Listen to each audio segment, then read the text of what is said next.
Welcome to the PS4 Trophies review of Outlast on the PlayStation 4. Outlast was created by Red Barrels. This is an indie game that was originally out on the PC back in early September, I believe, of last year. This follows the story of Miles Upshur, who, after receiving an anonymous tip, heads to Mount Massive Asylum to investigate the Murkoff Corporation, who took occupancy of this old asylum just a few years earlier. But what our brave journalist discovers is a horror far worse than he could ever have imagined. If you play this game on the PC, then you'll find that it's nearly the same thing. The only addition to the PS4 release is a new game difficulty called Insane. So in this review, I'm going to talk about the game, what the game does really well, what I felt were some of its shortcomings, some of which are specific to this PS4 version. In addition, I'm going to review the trophies. Trophies are something that are never talked about in reviews, and I feel that if more reviewers talked about them, maybe they would start improving them. So let's just go ahead and jump right in. The heart of this game is horror. It was built to scare the shit out of you, and it far exceeds that. This game is a PSN download-only game, but if it was a retail disc version, I'm almost certain that the collector's edition would have included a free pair of underwear. And guess what? You would have been crazy not to have bought that edition. So you're off in an asylum, armed with only a camcorder, and you need to use its night vision mode to navigate the many pitch black areas in the game, while at the same time manage your battery life. I think about the younger generation of gamers out there who are going to look at this game in the same way that I look back on the original Resident Evil game. That moment in the original Resident Evil where the dog jumps through the window still scares the crap out of me to this day. So when I think of Outlast, I can imagine an entire generation who will have similar fond memories with this game years from now.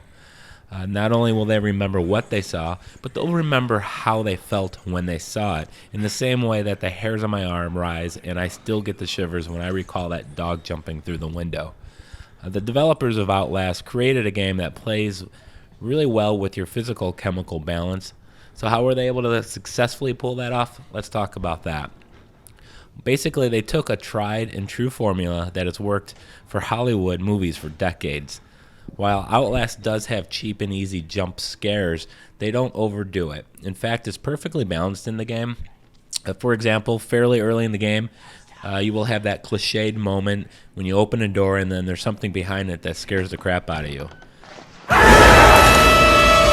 Now, the next time you open a door, you're going to be a little more cautious. When you open it, nothing's there, and that may happen for the next 50 to 100 doors that you open. But just when you start to feel a little cocky about your door opening abilities, bam, they scare the fuck out of you again. So they don't resort to that trick too often, but when they do, you'll fall for it every time. And a pro tip for you guys, they put the pause button in the game just so you can go and change drawers. I know I almost had to a few different times, but it's not the occasional jump scare that makes this a great horror game. It's the sense of fright and danger when there isn't any danger. And this is achieved through the game's visuals and sounds. They're both fantastic. The sights and sounds in this game are just some of the best I've seen, especially in a horror game. For example, you'll see a group of patients sitting in front of a TV with nothing but static on it. As you enter the room, you can sense that there isn't really any danger to you, but why are they watching the static TV? Why is there blood everywhere? What happened here? Is this going to happen to you?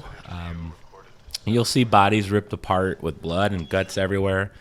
These are visuals that remind you that you can't just, overlook things, because you never know when you're going to turn a corner and see the thing that did this to those people. So the audio presentation as well matches the visuals perfectly. If the sight of an enraged patient coming at you doesn't scare you, the accompanying music sure will. In this game, there's no option for fighting. It's basically run, hide, or die. Those are your options. And you'll feel the panic in your hands as you try to tell Miles where to go and hide. There are moments where my fingers tensed up, and if you were watching me, you would think I would never played a game before in my life. I panicked and died. But let's say you successfully run away from one of those variants, and variants are the patients that are there, and you run across one of those variants roaming the asylum, And you run away by going into a room, shutting the door behind you, and then you crawl under a bed in a dark room with your only source of light is a grainy image from your camcorder's viewfinder. You're safe, right? Well, wrong, because the thing looking for you, it wants to have you for lunch, is knocking down that door because he saw you enter that door. You're hiding in a dark room under a bed, and you hear the pounding of the door. When eventually it gets into the room, will it check under the bed or a nearby locker? You don't know. And that's where the fear gets you. You think you're always safe when you hide? Well, you'll be wrong if you think that. It's those moments where the game really shines. It was built to scare you, and it does. And there are plenty of those moments in the game. You'll walk past a room with a bed and a locker, and you're going to ask yourself, is it possible that I need to eventually come running back to this room and hide? You just don't know, and that's kind of the thrill of it. It's very, very intense, scary, and frightening. So that's the great things about this game. The game was made to scare you, and it most certainly does. But it's not all rose petals. There are much of the game's story and explanations of the events that are told through the in-game collectibles. And that's really the only way you can really uncover the mystery. And I get it, your character's a journalist, so it's his job. But many players hate collectibles in general, and there are 62 of them here. It's not a big deal because I'm a trophy hunter, so I'm going to get 100% of the trophies, and I know many of you will as well. But I can see many players who are going to be left wondering at the very end what's going on. Speaking of the very end, it's only about 4 to 6 hour game on your first attempt. And additional replays will only take 2 or 3 hours. Not a big deal to me, but thought you should know. On a technical level, Outlast is also not pushing the PS4 in the graphics department. Yes, it's a beautiful game. It always will be, but it's not Killzone Shadowfall beautiful. But the game still looks great from an indie studio. And for the horror genre, it really sets itself from a lot of other games similar to it. But don't go expecting something that isn't capable on previous generations PS3. In addition, the game suffers from some very bad frame rates, often enough that it kind of started becoming annoying. I mean, it's not going to taint your overall gaming experience, but you will notice it. The game also doesn't take advantage of the features of the Dualshock 4 controller on the PlayStation 4 either. The light bar turns red if you die, flashes red if you're about to die, etc. Crap we see all games doing. I think we can all agree that's mostly worthless because you can't even see it when you're holding it. But whatever, it's there. The touchpad is used just to bring up your current objective and to access your collectibles, which you can access with your left and right D-pad buttons anyway. So I'm not really sure what the point of that was, but the game misses a golden opportunity with the built-in speaker in the controller. It was so obvious that I'm actually going to deduct from my final score because of that. During your travels, you can record something with your camcorder, and it will prompt your character to write down the note, which you can then view. The game has an audio of the actual writing device writing on a notepad. You can hear your character writing on a notepad.